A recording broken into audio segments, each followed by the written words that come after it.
우린 지난 주일에 바울의 빚진 자 의식과 복음이 자랑스러움에 대해서 말씀을 나눴습니다.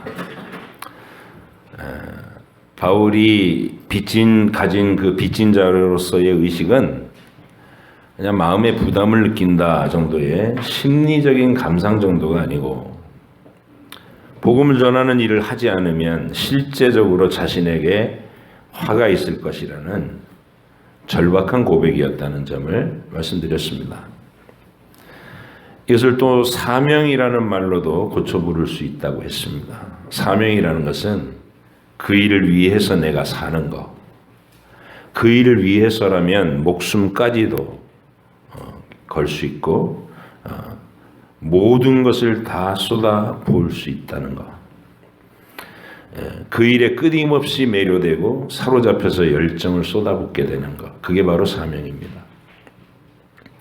바울의 빚진 자 의식은 이 모든 것들이 표현되어 있는 가장 놀라운 고백이었다는 점을 우리가 함께 살폈습니다. 바울만의 것은 아니죠. 구원받은 우리는 다 같은 고백입니다. 그리고 이어서 설명드린 것은 이 바울이 복음의 가치에 대해서 가지고 있는 엄청난 확신의 이유를 얘기했습니다. 그는 복음을 위해서 자신이 그렇게 절박한 사명감을 가지고 일평생 목숨을 바쳐 열정과 충성을 쏟을 수밖에 없는 이유를 바로 복음의 가치 때문이라고 말합니다. 복음이 부끄럽지 않다. 바울에게 있어서 복음은 하나님께로부터 받은 너무나 자랑스러운 선물이었다는 거죠. 그런데 바울은 그토록 자랑스러운 복음을 그냥 자랑스럽다 이렇게 말하지 않고 나는 복음을 부끄러워하지 않는다라는 소극적인 표현처럼 들려요. 왜 바울이 더 적극적인 말로 나는 복음이 엄청 정말 확실하게 자랑스럽다 이렇게 말하지 않고 나는 복음을 부끄러워하지 않는다 이렇게 표현했을까? 그것은 성경적인 진리를 열어주시기 위해서입니다. 복음은 태초부터 우리에게 제시될 때 겉모양이 초라하고 부끄러운 모습으로 왔다. 그래서 오직 성령이 거듭나게 하시고 눈을 뜬 자만이 그 가치를 알아보게. 세상 사람들은 멀뚱히 보고도 복음을 이거 뭐야 하고 쓸모없어 보이고 어리석어 보여서 집어 던지게끔. 그게 하나님의 계획이다. 믿음이 믿음되게 하기 위한. 그거를 사도 바울이 나는 복음을 부끄러워하지 않는다라는 고백을 통해서 우리가 살펴본 것입니다. 오늘은 이제 바울이 복음을 자랑스럽게 여기는 진짜 이유들에 대해서 살펴보도록 하겠습니다. 오늘 읽은 본문에서 바울의 말을 빌리면 이 복음은 모든 믿는 자들에게 구원을 주시는 능력이기 때문에 나는 복음을 자랑스러워한다는 거예요. 부끄러워하지 않는다는 거예요. 내가 복음을 부끄러워하지 않는 이유는 예수 그리스도의 복음이 그 복음을 믿는 모든 자에게 구원을 주시는 하나님의 능력이 되기 때문이다. 시시한 것이 아니고 강력한 힘이다. 그래서 난 자랑스럽다. 이렇게 얘기하는 겁니다. 바울의 말 그대로 하나님께서는 예수님을 통해 세우신 그 복음으로 우리를 구원해 주셨습니다. 그러나 하나님께서 성경을 통해서 태초부터 종말까지 전체 인류 역사를 총망라하면서 펼치신 이 복음은 누구든지 예수를 믿기만 하면 언제 죽어도 천국에 들어갈 수 있게 해주겠다. 죽어서나 가는 천국 이야기로 이렇게 축소시켜서는 안 됩니다. 너무나 많은 사람이 복음을 그렇게 갖고 있는 거예요. 그냥 이 세상 살아갈 때 플러스 알파 정도로 난 죽어도 갈 곳 천국을 이미 따놨으니까 이 땅에선 좀 더 마음 편하게 내 마음대로 살아버리는 그런 게 아니라는 거예요. 참된 성도는 하나님께서 성경을 통해서 풍성하게 계시해 주신 이 구원에 대한 풍성한 면면들을 제대로 이해하고 그 참된 가치에 대해서 진정한 자부심을 가질 수 있어야 됩니다. 왜 복음이 그토록 귀하냐? 그러니까 흔히 직장 생활하는데 하나도 쓸모없고 걸리적거리기만 하고 신앙이라는 게 학교에서 대학 가는데도 방해만 되고 맨날 자꾸 시험 보는데 교회 오라고 자꾸를 그렇게 불편한 걸로 그러니까 내가 꼭 필요할 때 급할 때만 좀 나타나서 처리해주고 평상시는 좀 딴 데다 밀어놨으면 좋겠는 그걸 구원이라고 생각하는 안타까운 게 있다는 것이죠. 그래서는 안 된다. 성경은 우리에게 구원이라는 주제를 이야기할 때 단순하게 죽어도 천국 간다라는 말로 설명하고 끝내는 것이 아닙니다. 성경이 구원을 설명하는 포인트를 너무나 다양하고 풍성하지만 그 중에서 핵심되는 사항을 세 가지로 요약할 수 있습니다. 세 가지. 첫째는 하나님께서 성경을 통해서 우리에게 약속해 주신 구원의 실체는 죄의 책임을 면제시켜 주는 것입니다. 죄의 책임 면제. 첫 번째. 두 번째는 하나님께서 주시는 구원은 공격하는 악의 세력들로부터 완벽한 보호를 해준다는 거예요. 이게 구원입니다. 세 번째는 우리의 전 인격을 죄에 오염되어 있는 상태에서부터 건져내갖고 씻겨서 깨끗하게 정결하게 회복시켜가는 것을 구원이라고 한다. 그냥 죽어서 천국 가는 게 아니라 여기서 이루어지는 것들이다.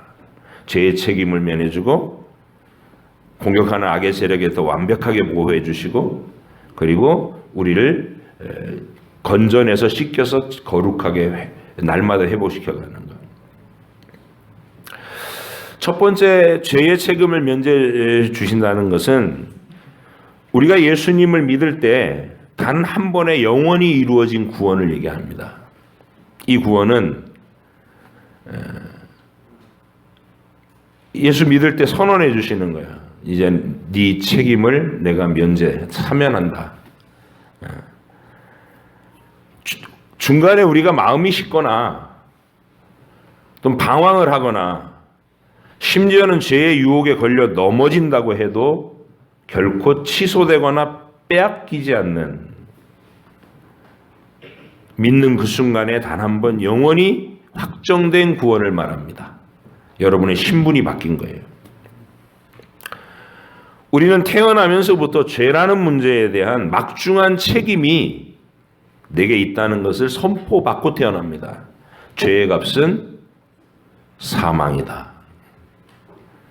하나님 나라의 법이 태초부터 인류 역사 위에 선포되어 있는 거예요. 죄의 값은 사망이다.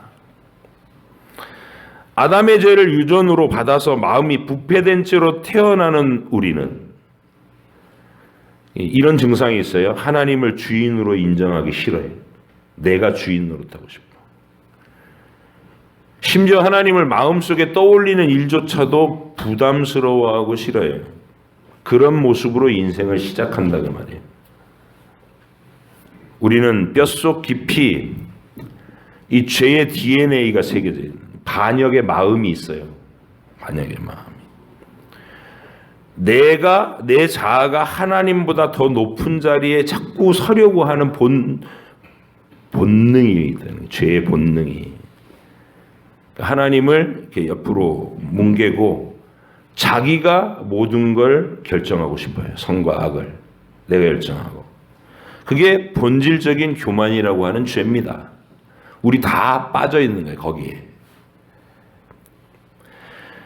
우리의 존재를 만들어 주셨고 태어나는 순간부터 매일 생명과 호흡을 붙들어 주시고 살면서 필요한 모든 것, 먹을 것, 입을 것, 쓸 것, 누릴 것 그걸 공급해 주시는 수고를 기꺼이 늘 감당해 주시는 은혜로우신 하나님 앞에서 감사하는 마음과 경배하는 마음으로 늘 충만해야 될 텐데 전혀 그러지를 못합니다. 우리가 하루를 하나님께만 집중해서 살려고 결심 한번 해보세요. 그게 얼마나 힘든지, 내가 그걸 얼마나 어려워하는지를 금방 알게 됩니다. 기도하려고 눈 딱 감으면 하나님 앞에 한참 기도한 것 같은데 눈 떠보면 5분도 안 지나요. 그게 우리예요. 항상 하나님을 잊고 탐심으로 휘둘리는 우리의 모습은 하나님의 영원한 진노와 심판을 피할 수 없다는 사형 선고가 이미 인류 가운데 선포되어 있다. 그렇게 말씀드렸어요. 우리 스스로의 노력으로 이 판결을 뒤집는 일은 결단코 불가능합니다. 하나님의 기준을 만족시켜야 되는데. 한번 생각해 보세요. 여러분이 여러분의 노력으로 하나님이 아닌 사람이라도 만족시켜 본 적이 있으신가? 있으셔요? 누군가를? 자, 남편과 아내 사이에 나는 내 인생에서 내 아내를 완전하게 만족시켰다. 남편분들 손 들어 보셔요. 그런 용감한 사람은 없네요. 손 들었으면 바로 물어보면 돼요. 아내분한테. 만족하세요? 만족은 무슨 발언이.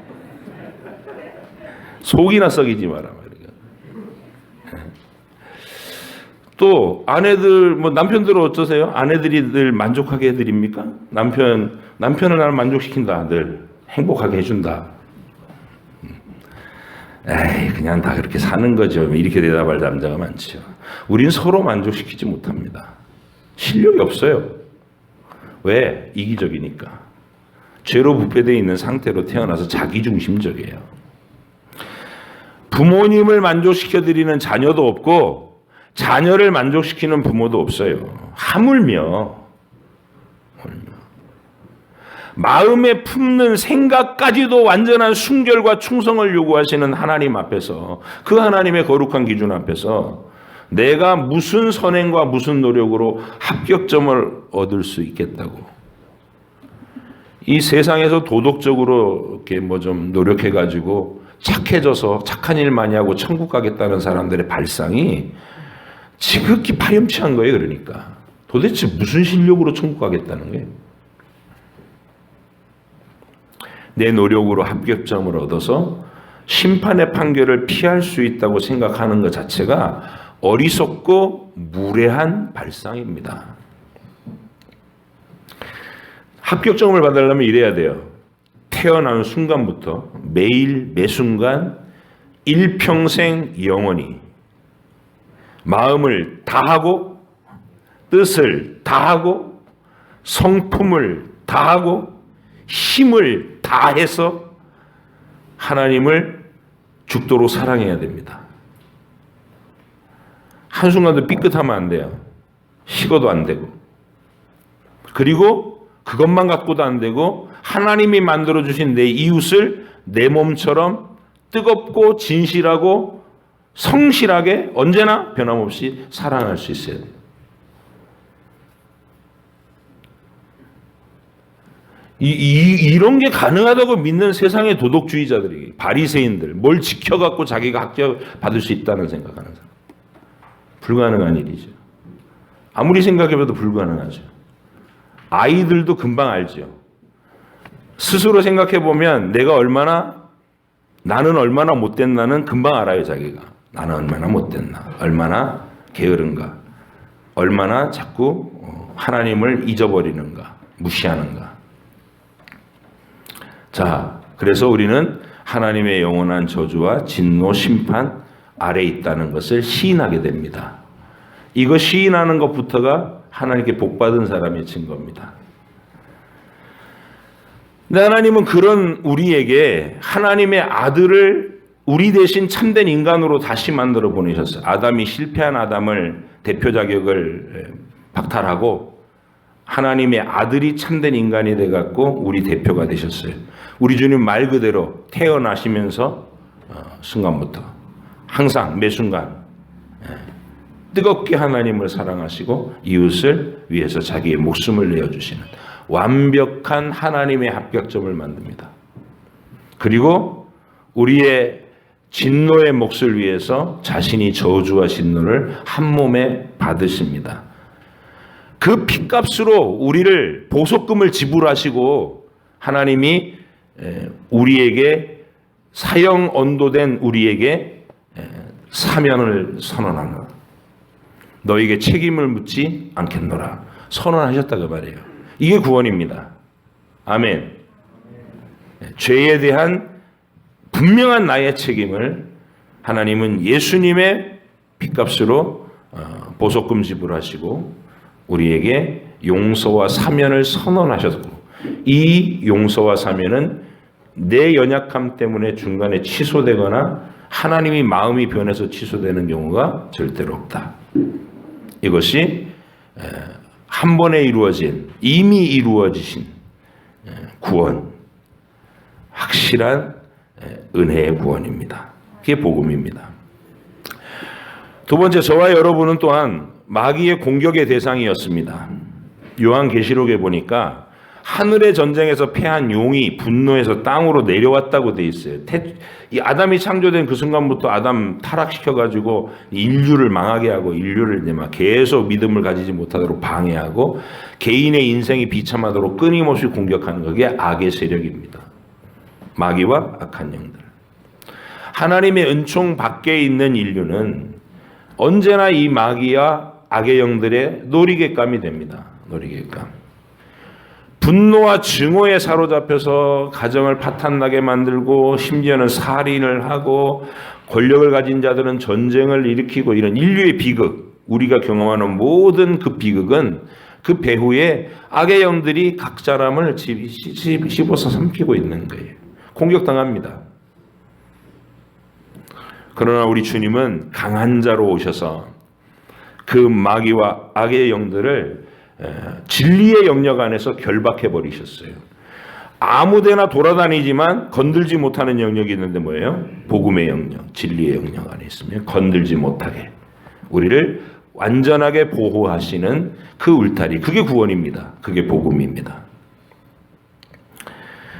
가룟 유다의 사례가 딱 마귀의 공격을 받은 딱 알맞은 사례입니다. 예수님, 하나님의 아들이 직접 오셨는데도 3년이나 따라다니면서도 예수님의 말씀을 한마디도 알아듣지 못하고 제 생각과 고집에 빠져서 지내는, 관심 없이 지내. 예수님 말씀과는 그냥 유다가 관심 가진 거는 예수님 공동체 후원금 들어오는 그 돈 보따리, 거기서 어떻게 하면 좀 이득을, 그리고 예수님 따라다니다가 내가 현실적으로 얻을 수 있는 여기만 관심이 있었어요.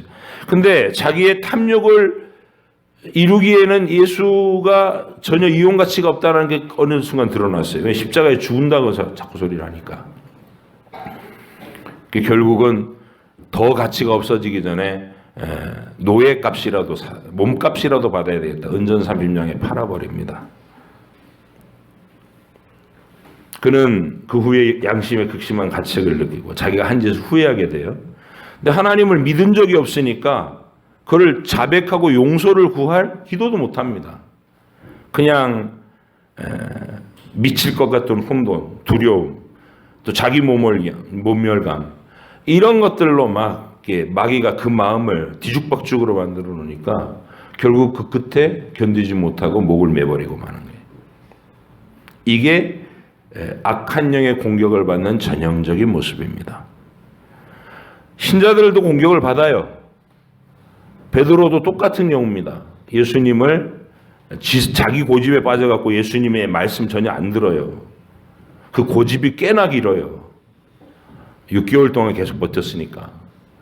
십자가를 얘기하는데 그럴 수 없습니다. 제가 지킬 겁니다. 막 이러면서 고집을 부리는데 그 마지막 밤에 주님이 이런 말씀을 하셔요. 죽는 데까지도 이것들은 다 주를 버려도 나는 주를 안 버릴 겁니다. 잘난 척에 끝판왕을 달리고 있었는데 주님이 그 베드로한테 이렇게 말합니다.